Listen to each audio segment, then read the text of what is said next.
Hello again. So today I thought I might start talking about the Dhammapada. I don't know how long I'm going to talk for, how many days I'll talk for, probably quite a few on the Dhammapada. So it's it's a book of verses. I mean, most of you know the Dhammapada. It's one of the earliest teachings of the Buddha that was written down. And it's a wonderful little book because it's divided into sections and verses, and they're very clear. They're very uncompromising, and I think at times we need that sort of uncompromising approach to tell us, well, what does lead to contentment? What does lead to happiness? You know, in what way do actions have consequences, and so on. So, I mean, the two verses that are mostly talked about are the first two verses. The version that I'm going to be talking about is one by a translation by Jack Austin, and the Buddhist Society have been publishing this for very many years. Um, so this version won't suit everybody. There are more complex versions, more poetic versions, and possibly even more accurate versions. Um, so yes, Sangharakshita, our own teacher Sangharakshita, did a version, but I don't think it's as accessible as this one. So I like things pretty straightforward, and this one certainly is. So the first two verses, the version in this particular Dhammapada says, all that we are is the result of what we have thought. It is founded on our thought and made up of our thoughts. If a man speak or act with an evil thought, suffering follows him, as the wheel follows the hoof of the beast that draws the wagon. As suffering follows him, as the wheel follows the hoof of the beast that draws the wagon.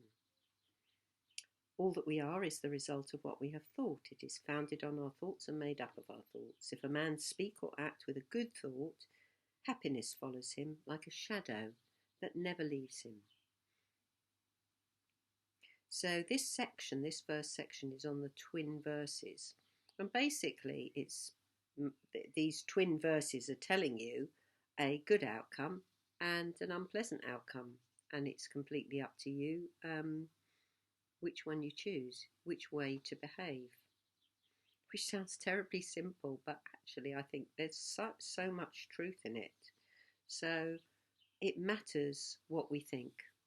We do actions with body, with speech, and with mind, and it does matter what we think. In a way, I think it's easier to change our outer behaviour. It's harder to change our speech, and it's even harder to change our mind. I think that's partly because we imagine that our mind is kind of private and it doesn't really matter what happens in it. But of course it does, because, well, we have a great deal of strength, reliance and belief in our thoughts. And often we can have very bizarre thoughts, very unhelpful thoughts that determine our life, that drive us on, that drive us all the time. And it's good to see that actually we can learn to have some control over our thoughts, not by tying them up and controlling them in that sort of way, but by giving them more pleasant experiences, by feeding ourselves, you could say, with things like the metta bhavana, with things like the positive aspects of the Dharma that are set out to help us. And I think the images here are really good ones in those first two verses. You know, that first one, you know, if we speak or act with evil thoughts, suffering follows as the wheel follows the hoof of the beast that draws the wagon. It's all very heavy, isn't it? I mean, that poor old beast drawing that wagon, and that's what we're doing to ourselves.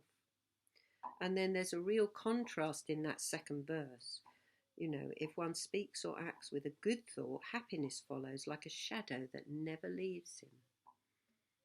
So that shadow is light, isn't it? And the sun's out when we have shadows. So the whole image is just completely different. And it all depends on where we let our mind go. So yeah, I really like these verses. I'm going to move on to verses 4 and 5. He struck me. He reviled me, struck me, defeated me, robbed me. Those who harbour such thoughts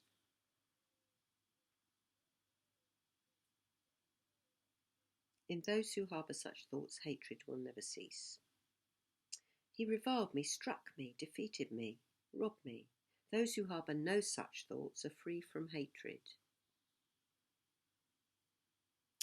So I like these verses because I think it's very deep in us that we want things to be fair. We want there to be kind of some natural justice. Well, actually, I think there is natural justice. I think, and the natural justice is, of course, our own karma. But we want things to be fair. And so if we dwell on harm that has been done to us or things that have gone wrong, then we are feeding those negative aspects of ourselves that perpetuate and have got a very loud voice in terms of our thoughts. So, I think what's quite strong about this verse actually is that he reviled me, struck me, defeated me, robbed me. I mean, those are very strong things. And let's assume that they're true, that actually these things have happened to us. And let's face it, some pretty ghastly things do happen in life. Do we have a choice about how we think about those things? Well, we know we do. Not everybody behaves, not everybody responds in the same way to tragedies, to injustice, to things that have happened to us. I was very struck the other day watching a video that I'm not going to be able to remember her name. Anyway, she was somebody who survived one of the death camps. I think she went to Auschwitz. And because she was a pianist, a very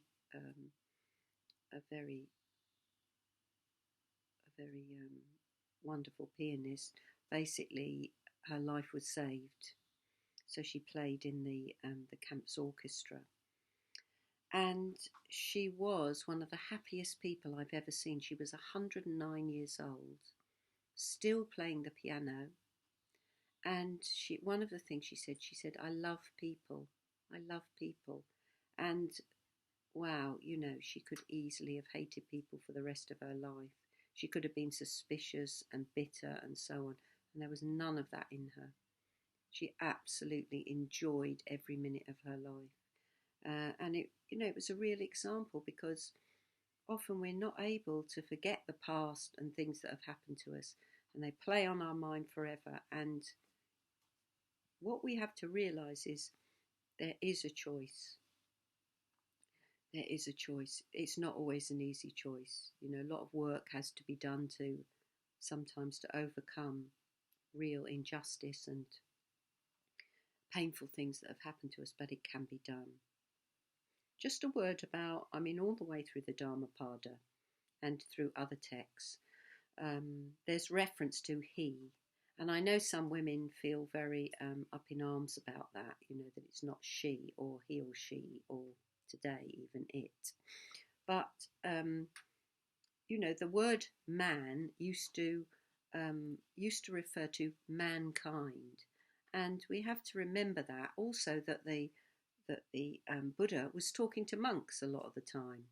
Not always, certainly not always, but I think we have to just have a bit of an open mind and think he's referring to people when he talks about man. And actually it would be very clunky if all the way through it said man or she or man or woman and so on. yes, so it's up to us whether we hold on to things. And praise and blame, is one of the eight worldly winds, one of the pairs of the eight worldly winds, praise and blame. And the truth is, we are going to be blamed in our life. We are, and sometimes unjustly. Um, People are not always going to approve of us, and a lot of good that we do will go completely unnoticed. So, praise and blame. If we can avoid falling into either of those camps, we'll do very well. We need some equanimity. If we want praise, why do we want it? Why do we want that justification? It's pleasant to be praised, but how much do we rely on that? How much do we expect it? So yes, basically, crap happens in life, and it's not going to be fair. And if we accept that, that just doesn't happen to us. It happens to everybody. Life isn't fair for anybody. That's probably a good point to stop on, because I've already run over 11 minutes. So I think I'll keep talking about the Dhammapada tomorrow. There's so much more to be said. Yeah, I hope you're keeping well, and I'll see you again. Bye bye.